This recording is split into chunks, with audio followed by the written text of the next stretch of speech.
크게 아멘으로 화답합니다. 할렐루야. 따라하시겠습니다. 영에 속한 자가 되자. 영에 속한 자가 되자라는 제목으로 말씀 전합니다. 인간이 동물과 다른 점이 있습니다. 그것은 다름 아니라 인간에게 영혼이 있다는 것입니다. 그것이 결정적 차이입니다. 동물은 육적인 존재입니다. 동물의 영혼을 동물이 만족시킬 필요가 없습니다. 왜냐하면 동물에게는 영혼이 없기 때문입니다. 그들은 육적인 요구가 충족되면 만족합니다. 그들에게도 감정이 있습니다. 배고프면 괴로워하고 배부르면 만족해야 합니다. 그들을 편안하게 해주면 그들은 행복해야 합니다. 반대로 그들을 학대하면 그들은 불행해집니다. 그런 차원에서 동물 보호 단체도 어느 정도 필요합니다. 동물에게 인권은 없지만 동물권이 있습니다. 우리나라의 과거 사람들 중 다수가 무식하게 동물을 패 죽였습니다. 그러나 현대에서 그런 모습은 거의 자취를 감춘 것 같습니다. 우리나라도 지금은 선진국을 따라 애완동물의 천국이 되었습니다.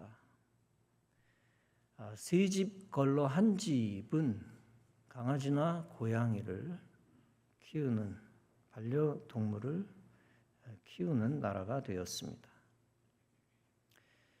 그러나 사람들이 그것들과 영적 교제를 이루는 것은 아닙니다. 단지 동물들과 감정적, 정서적 교감을 이룰 뿐입니다.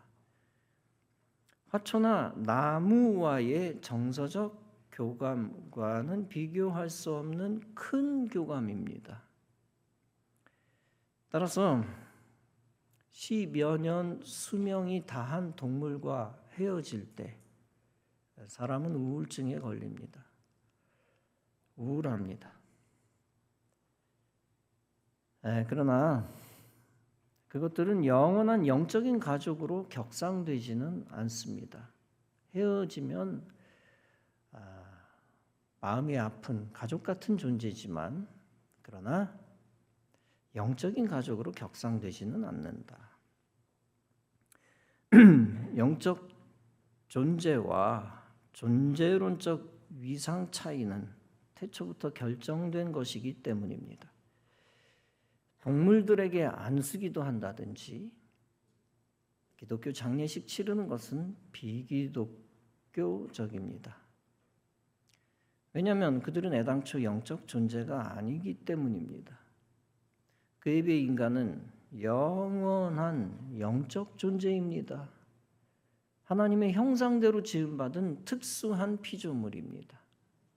따라서 닭 1000마리, 닭 10,000마리보다 한 사람이 더 가치가 있습니다. 훨씬 귀합니다. 아니, 숫자를 떠나서 비교 자체가 아예 안 되고 비교한다는 것 자체가 어불성설입니다. 왜냐하면 인간은 천부인권을 받았고 하나님의 형상이 있기 때문입니다. 즉 인간 안에 하나님의 형상이 있다는 이유 하나만으로 비교 불가입니다. 인간은 단순한 육적 존재가 아니기 때문에 동물과 가치를 비교할 수 없습니다. 그런데 영적 존재인 고귀한 인간이 자신을 스스로 타락시킵니다. 동물화하여 타락시킵니다. 영적 존재인 것을 망각하고 육에 속한 자로 살 때입니다. 하나님의 형상이 있는 것을 무시하고 동물처럼 살 때입니다. 마치 인간에게 영혼이 없는 것처럼 육의 원리만 추구하며 살 때입니다. 그런 삶을 살 때 자칫 영이신 하나님을 배반하는 삶을 살게 됩니다. 그리고 인간에게 하나님의 형상을 집어넣으신 하나님을 인간이 믿지 않게 됩니다. 그런 차원에서 본문에서 사도 바울은 그리스도인들에게 경고합니다. 인간은 본질적으로 육적 존재가 아니라 영적 존재인 것을 강조합니다. 그리고 육적 삶의 끝은 죽음이요 영적 삶이 생명의 시작인 것을 알립니다. 따라서 그리스도인은 육적 삶을 살지 말고 영적 삶을 살라고 그가 훈계합니다. 따라서 본문에서 바울은 말합니다. 육신을 따른 자는 육신의 일을, 영을 따른 자는 영의 일을 생각하나니 육신의 생각은 사망이요 영의 생각은 평안이니라. 육신의 생각은 하나님과 원수가 되나니 이는 하나님의 법에 굴복하지 아니할 뿐 아니라 할 수도 없습니다. 육신에 있는 자들은 하나님을 기쁘시게 할 수 없느니라. 이처럼 바울이 그리스도인에게 기대하는 것이 있습니다. 그것은 그리스도인이 철저하게 영에 속한 자가 되는 것입니다. 육에 속한 자 되어 멸망하는 일이 있어서는 안 된다는 것입니다. 또한 육에 속한 자 되어 하나님을 떠나는 일이 있어서도 안 된다는 것입니다. 반대로 영에 속한 자 되어 생명과 구원을 얻고 하나님 안에 있어야 된다는 것입니다. 그런데 우리가 오해하지 말아야 할 것이 있습니다. 인간이 영적 존재라고 해서 육체와 육신을 멸시하라는 것이 아닙니다. 하나님이 육적 존재를 위하여 육이 중요하기 때문에 오병이어의 기적을 베푸셨습니다. 바다에 빠진 요나 또 베드로의 육체를 건져 주셨습니다. 제자들에게 물고기를 먹여 주셨습니다. 죽기 직전에 엘리야에게 먹을 것을 주셨습니다. 사람들이 질병을 고쳐 육체를 회복시켜 주셨습니다. 무엇보다 예수님 자신이 육신의 몸을 입고 이 땅에 오셨습니다. 이 성육하신 성자 예수님을 부인하는 영지주의는 이단이 되었습니다. 예수님 자신도 제자들과 함께 물고기를 드셨습니다. 육체로 제물 되신 예수님은 십자가에 달려 피를 흘리셨습니다. 그런데 우리가 사도 바울이 말한 의도를 잘 알아야 합니다. 그가 육신을 따르지 말라라고 하는 말의 진의를 알아야 합니다. 우선 그가 말한 육신이 무엇인가 하는 것을 잘 분별해야 합니다. 그가 말한 육신이란 예수 그리스도의 성육신이 아닙니다. 그 육신이란 또한 예수 그리스도의 성찬에 참여하는 육신이 아닙니다. 그리고 그 육신이란 주님이 치료해 주셔서 회복된 육신이 아닙니다. 사도 바울이 문제시한 육신은 죄에 속하여 정죄된 육신입니다. 이미 정죄된 육신을 따라 그 육신대로 사는 육신입니다. 그 정죄된 육신의 원리를 따르는 육신이며 육신의 만족이 목표인 육신입니다. 전혀 하나님과 관계없는 삶을 추구하는 육신입니다. 그리고 하나님 밖에서 불신자 상태에 놓여 있는 육신입니다. 즉 마귀에게 속한 육신입니다. 그런 육신이 문제가 된다는 얘기입니다. 육체를 무조건적으로 배타하는 것이 아니라 악에 속한 어둠에 속한 육신을 문제시하는 것입니다. 따라서 정죄된 육신을 따르는 자는 마귀를 따르는 자입니다. 마귀를 따르는 자는 죄에 중독되어 있는 자이며 죄를 기뻐하는 자입니다. 그는 하나님을 기뻐하지 않으며 하나님의 교회도 기뻐하지 않습니다. 끝없이 세상의 물질과 육신의 정욕을 쫓습니다. 그리고 그 정욕을 따라 육신의 쾌락도 추구하고 세상 권세도 추구합니다. 그렇게 육신을 따르는 자는 사망에 이르고 하나님과 원수됩니다. 하나님의 법, 하나님의 말씀 따르기를 거부하고 인간의 생각대로 삽니다. 성경은 틀렸고 내 생각이 옳다라고 하는 데까지 나아갑니다.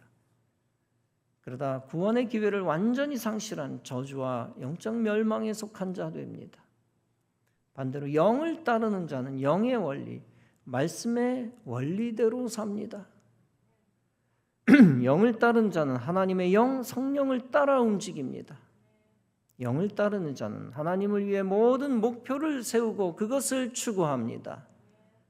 하나님의 형상을 입은 자답게 영적으로 삽니다. 땅의 원리가 아니라 하늘의 원리대로 삽니다. 세상의 원리가 아니라 성경의 원리대로 삽니다. 더럽고 죄악되고 불의하고 패역한 삶이 아니라 거룩한 삶을 삽니다. 영혼을 방치하는 삶이 아니라 영혼을 구하는 전도하는 삶을 삽니다. 실제 성령이 임하면 성도가 권능을 얻어 영혼을 구원하게 됩니다. 사도행전 1장은 말씀합니다. 오직 성령이 너희에게 임하시면 너희가 권능을 받고 예루살렘과 온 유대와 사마리아 땅 끝까지 이르러 내 증인이 되리라 하시니라. 그런데 영을 따른다고 해서 무조건 육신의 문제가 해결되는 것은 아닙니다. 영을 따르는 자가 무조건 정죄된 육신에서 탈출하는 것은 아닙니다. 그는 여전히 끊임없이 성령의 도우심이 필요하고 성령 충만해야 합니다. 영을 따르는 과정 속에서 육의 원리와 하나님의 법 사이에서 싸웁니다. 죄의 원리, 육의 원리와 투쟁하며 하나님의 법을 붙들고 순종합니다. 그로 인하여 하나님의 법을 즐거워하며 더욱 영에 깊이 들어가며 영에 속한 자 됩니다. 육신에 속한 자는 부자에게도 있고 가난한 자에게도 있습니다. 권력자에게도 있고 불황자에게도 있습니다. 남녀노소 전반에 걸쳐 다 있습니다. 심지어 지식인에게도 있고 지식이 전혀 없는 자에게도 있습니다. 성격과 상관없이 육신에 속한 자들이 있습니다. 육신에 속한 자는 하나님이 예비하신 구원을 거부합니다. 하나님의 법에 굴복하지 않는다는 것은 비윤리적 삶만이 아닙니다. 윤리적인 자들조차 하나님의 법을 거부하는 자들이 있습니다. 그들은 하나님의 법에 굴복하지 않으므로 복음도 거부합니다. 과거 박정희 대통령이 그리스도인으로부터 전도받은 적이 있습니다. 그의 아들 지만군의 교육을 맡았던 자가 있었습니다. 그는 노병천입니다. 그는 육군사관학교에서 생도 생활을 끝내고 소위 계급장을 받았습니다. 그런 그를 박 대통령이 불렀습니다. 아들을 잘 지도해 주었다며 점심 한 끼를 대접했습니다. 그는 노병천 소위에게 이렇게 말합니다. 고생했어. 소원을 말해봐. 어떤 것이든 들어주겠네. 그러자 노병천은 말합니다. 각하 꼭 예수님을 믿으셔야 합니다. 박 대통령 그저 웃고만 있었습니다. 그러자 노병천은 기회가 없을 거라는 생각에 다시 한번 소리쳤습니다. 각하 언제까지 대통령을 하실 수는 없습니다. 하나님께서 오늘 내 영혼을 데려가시면 어떻게 합니까? 지금 예수님을 꼭 믿으셔야 합니다. 그러자 박 대통령은 잠시 고민한 뒤 이렇게 말합니다. 그래 내가 대통령을 마치면 꼭 교회에 나가겠네. 아시다시피 그는 자의로 대통령을 마치지 못했습니다. 총격에 피살되었고 영원히 교회 갈 기회를 얻지 못했습니다. 많은 권세자들이 영에 속한 자가 아니라 육에 속한 자로 남아 있습니다. 권세욕 때문에 하나님을 택하지 못하고 육을 택하여 육에 속한 자로 남습니다. 재벌 가운데 많은 이가 영에 속하지 못하고 육에 속해 있습니다. 왜냐하면 재물은 육의 소욕과 밀접한 관계가 있기 때문입니다. 마태복음 19장에서 재물이 많은 청년이 나옵니다. 그가 예수님에게 묻습니다. 선생님이여 내가 무슨 선한 일을 하여야 영생을 얻으리이까? 예수님이 말씀하십니다. 네가 생명에 들어가려면 계명들을 지키라. 그 청년이 모든 계명을 지켰다고 주장합니다. 그때 예수님이 청년에게 명령합니다. 네가 운전하고자 할진대 가서 네 소유를 팔아 가난한 자들에게 주라. 그리하면 하늘에서 보화가 네게 있으리라. 그리고 와서 나를 따르라.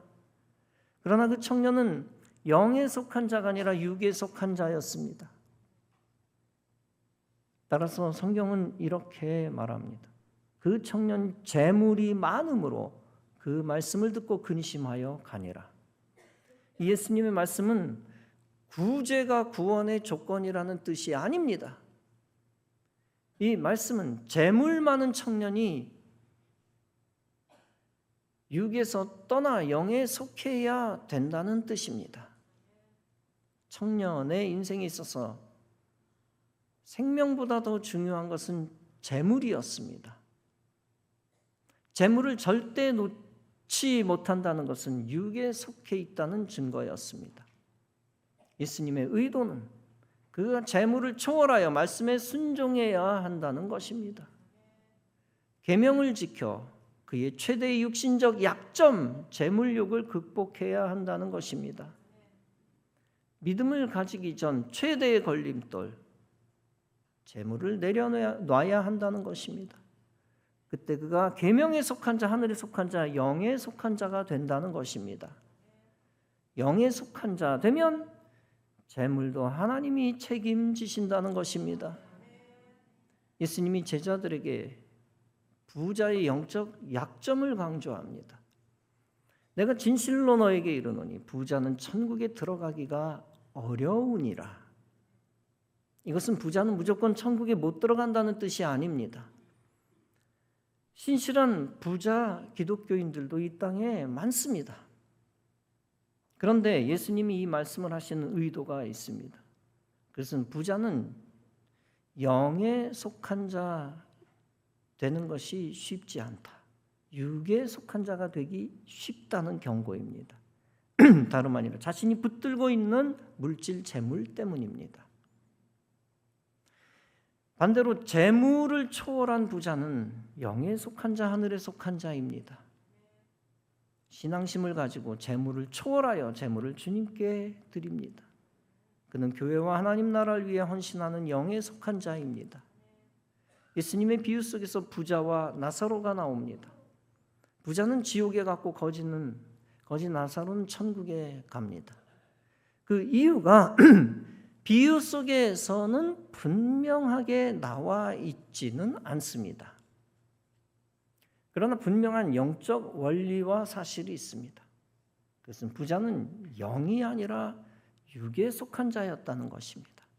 반대로 거지 나사로는 육이 아니라 영에 속한 자였다는 것입니다. 그 차이가 내세의 운명도 갈라놓은 것입니다. 이 비유의 교훈이 있습니다. 그것은 육에 속한 자는 불신앙으로 죽은 후 영원히 후회한다는 것입니다. 그러므로 이 땅에 사는 그리스도인들에게 영적 의무가 있습니다. 즉 인생 마지막까지 영에 속한 자로 살아야 한다는 것입니다. 세상이 옳다라고 주장하는 것, 그것을 따르는 자는 육에 속한 자입니다. 반대로 성경이 옳다라고 주장하는 것을 따르는 자는 영에 속한 자입니다. 미국을 중심으로 전 세계에 퍼진 시대 정신이 있습니다. 그것은 다름 아니라 PC주의입니다. PC는 Political Correctness, 정치적 올바름이라는 뜻입니다. 또 DEI 정책이 있습니다. 이것은 Diversity, Equity, Inclusion, 다양성, 평등성, 포용성입니다. 겉보기에 인류애를 이루는 도구처럼 보입니다. 성별, 인종, 장애, 성적 지향 등이 특수한 집단을 존중하자는 것입니다. 그럼으로써 차별적 표현이나 편견을 줄이자는 것입니다. 즉 언어와 행동에서 소수자를 배려하고 공정한 사회를 만들자는 것입니다. 그러나 PC주의가 이중잣대를 사용하는 것이 문제가 됩니다. 예를 들어 소수자 보호라는 이유에 피해다닙니다. 그들이 다른 집단을 향해 혐오 발언하는 것은 문제 삼지 않습니다. 반면에 다수가 그 집단을 향해 혐오 발언하면 법적 제재를 가하는 것입니다. 그것 때문에 동성애를 비판도 못하고 비판하면 처벌을 받습니다. 이것을 강화하는 것이 미국의 언론 CNN인데 성경적 정치 주장을 악마화합니다. 우리나라 언론도 온통 이것을 복사해다가 쓰고 있습니다. 육에 속한 세상 사람 보기에는 이런 이념과 정책은 아름다운 것입니다.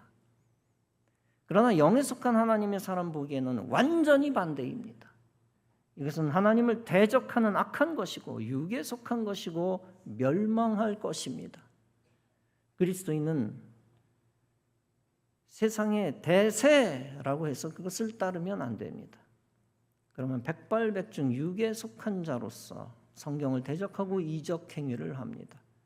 반드시 그리스도인은 영적 분별력을 가지고 영에 속한 자 되어야 합니다. 그때 하나님 기뻐하시고 하나님이 편들어 주시고 보호해 주십니다. 클레오 본이 믿음은 행동이 증명한다라는 책을 썼습니다. 그는 다음과 같이 말했습니다. 우리가 가난한 사람을 도우면 사람들이 우리를 착하다 칭찬합니다. 하지만 우리가 예수님처럼 살려고 하면 십자가에 매달 것입니다. 그리스도인은 영적인 흉내를 어느 정도는 낼 수 있습니다. 그렇다고 그것이 온전히 영으로 사는 것은 아닙니다. 진정으로 영으로 살 때에는 세상에서 대가를 치러야 합니다. 분명히 세상과 타협할 수 없는 부분들이 있습니다. 세상은 그리스도인이 세상에 속한 자로 만들려고 애를 씁니다. 주의를 지키지 않고 공부하라 하고 돈을 벌라 합니다. 이 땅의 수많은 장로님들, 권사님들이 거기에 굴복하여 타협합니다. 자신들의 자녀들을 주일 예배 대신 학원에 보냅니다. 장로가, 권사가.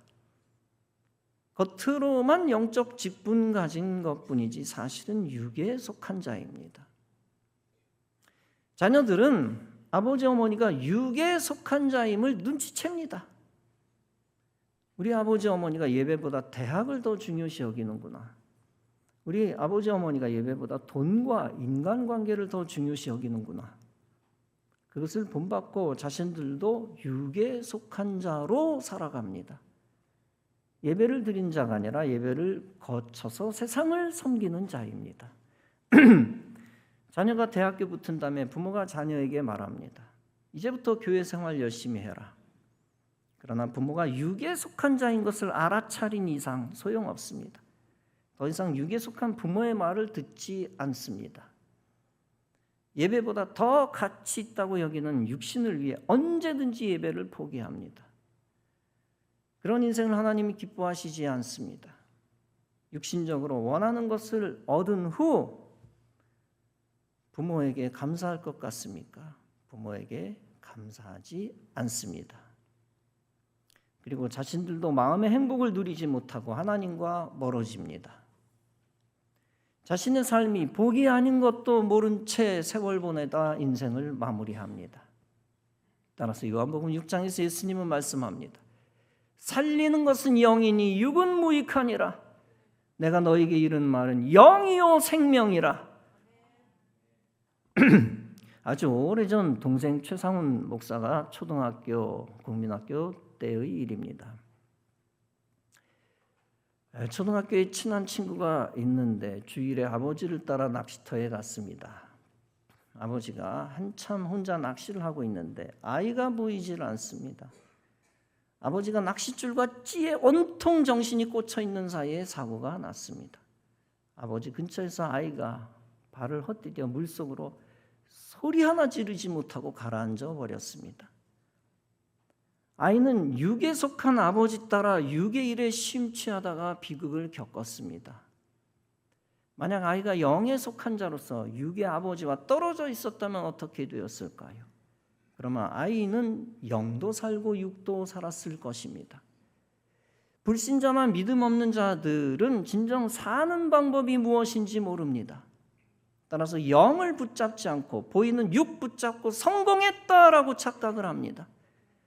그 성공의 현장 속에서 점점 믿음을 잃어버리고 영과 육을 다 잃습니다. 반대로 믿음 있는 자들은 진정 사는 방법이 무엇인지 압니다. 따라서 육을 포기하고 영을 붙잡고 하나님 안에 들어옵니다. 그로 인하여 하나님의 도우심을 받아 영과 육을 다 얻습니다. 영과 육이 다 행복하며 하나님 안에서 성공하며 하나님께 영광을 돌립니다. 시편 119편은 말씀합니다. 내 마음을 주의 증거들에게 향하게 하시고 탐욕으로 향하지 말게 하소서. 여기서 증거란 영이요, 탐욕이란 육입니다. 갈라디아서 5장은 말씀합니다. 육체의 소욕은 성령을 거스리고 성령의 소욕은 육체를 거스리나니 이 둘이 서로 대적함으로 너희의 원하는 것을 하지 못하게 하려 함이니라. 요한일서 2장도 말씀합니다. 이 세상이나 세상에 있는 것들을 사랑하지 말라. 누구든지 세상을 사랑하면 아버지의 사랑이 그 속에 있지 아니하니 이는 세상에 있는 모든 것이 육신의 정욕과 안목의 정욕과 이생의 자랑이니 다 아버지께로 쫓아온 것이 아니요 세상으로 쫓아온 것이라. 하와가 뱀의 미혹을 받고 하나님 금하신 선악과를 보았습니다. 그때 선악과의 특징을 무엇이라고 표현했습니까? 먹음직도 하고 보암직도 하고 지혜롭게 할 만큼 탐스럽다고 했습니다. 먹음직이 바로 육신의 정욕이며 보암직이 안목의 정욕이며 지혜롭게 할 만큼 탐스러웠다는 것이 이생의 자랑입니다. 하와는 남편과 함께 육에 속한 자가 되었습니다. 그러다 육체의 소욕을 따라 행하고 에덴 동산에서 쫓겨났습니다. 그리고 고생하여 생계를 유지하는 형벌을 받았습니다. 이에 비해 영에 속한 자는 인생을 예배 제1 중심으로 만듭니다. 요한복음 4장에서 예수님은 말씀합니다. 아버지께 참되게 예배하는 자들은 영과 진리로 예배할 때가 오는 곧 이때라. 아버지께서는 자기에게 이렇게 예배하는 자를 찾으시느니라. 하나님은 영이시니 예배하는 자가 영과 진리로 예배할지니라. 미국의 제20대 대통령 제임스 가필드가 있었습니다. 그가 취임하고 그의 백악관 생활의 첫 주에 있었던 일입니다. 내각의 일원인 강요 한 사람이 와서 말을 합니다. 대통령 각하, 이번 일요일 아침 10시에 강요 회의가 계획되었으니 꼭 참석하도록 해 주십시오. 그러자 대통령 그날 선약이 있기 때문에 그 회의에 참석할 수 없다고 했습니다. 그런데 그 회의는 국가 비상사태를 다루는 심각한 회의였습니다. 대통령에게 말하던 사람은 눈이 둥그레져서 그 선약은 마땅히 취소되거나 변경되어야 한다고 권면을 올렸습니다. 그래도 대통령 그 선약은 변경될 수 없는 것이라 했습니다. 그 강요는 하도 이상해서 다음과 같은 말을 했습니다.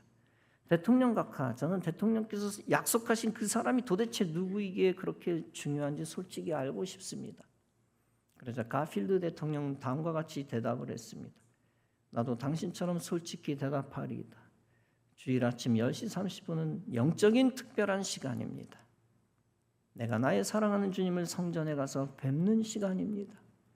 나는 언제나 그렇게 하기로 오래전에 나의 주님께 약속했습니다. 드디어 가필드 대통령은 주님과 약속한 대로 주일을 주님 앞에 거룩하게 지켰습니다. 이렇게 그는 영에 속한 자다운 결정을 내린 훌륭한 대통령이었습니다. 그런 대통령이 많았던 미국을 하나님이 세계 최강대국으로 세운 것입니다.